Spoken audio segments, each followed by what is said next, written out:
Welcome back. As we showed in part one of the works tonight, movies had a strong influence on a few of the artists in last week's art fair. One of them is a man who sets music to images of people in a singularly unguarded moment.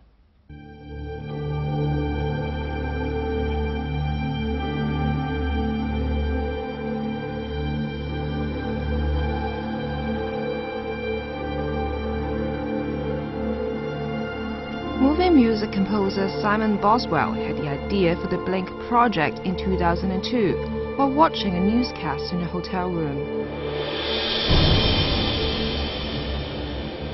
I think that is almost disturbing for some people, and I think professional photographers, always throw away the photos where people are blinking and they're caught with their eyes half shut or closed, because obviously people's spirit comes through their eyes.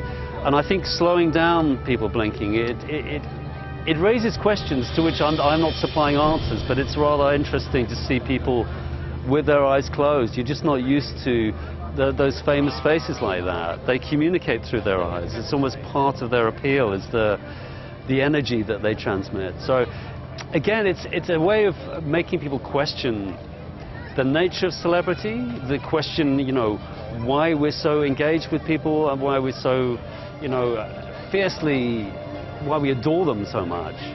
Some of them are just plain beautiful, and clearly most of them are incredibly talented. But I'm just encouraging everyone to sort of look at it in a human way, look at the face in a different way. As a composer of music for films, he wanted to create a synergy between news footage and music.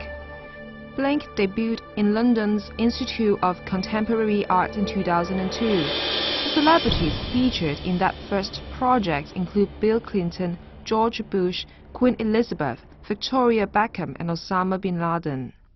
This year, Hong Kong's Home Affairs Bureau invited him to present the latest version of the project as the opening event of the Hong Kong International Art Fair. Last Tuesday, the video installation was projected onto the Cultural Center. Personalities featured this time include people very familiar to Hong Kong viewers.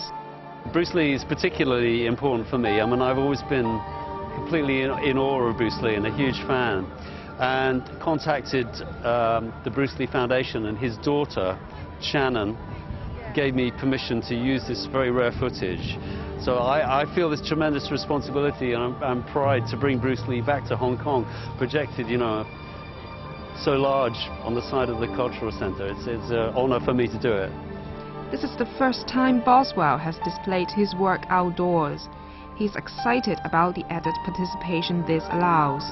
Tonight, the sheer scale that we're showing it in is very different and more impressive. They're huge. These portraits are really huge here. I think it's absolutely fantastic. I mean, this couldn't be a more perfect setting, actually, for Blink to be projected outside. This city is the perfect city. It's a city, of light everywhere. And I also think it's interesting for people to come across it. It's not like they're going to a movie and they're buying a ticket. To come across these images in this public space, and the idea that they're not being sold something. I also think I created a line dance that the audience did, because as the projections came up, they turned around all together like this and were kind of doing a strange dance. That was a kind of side effect.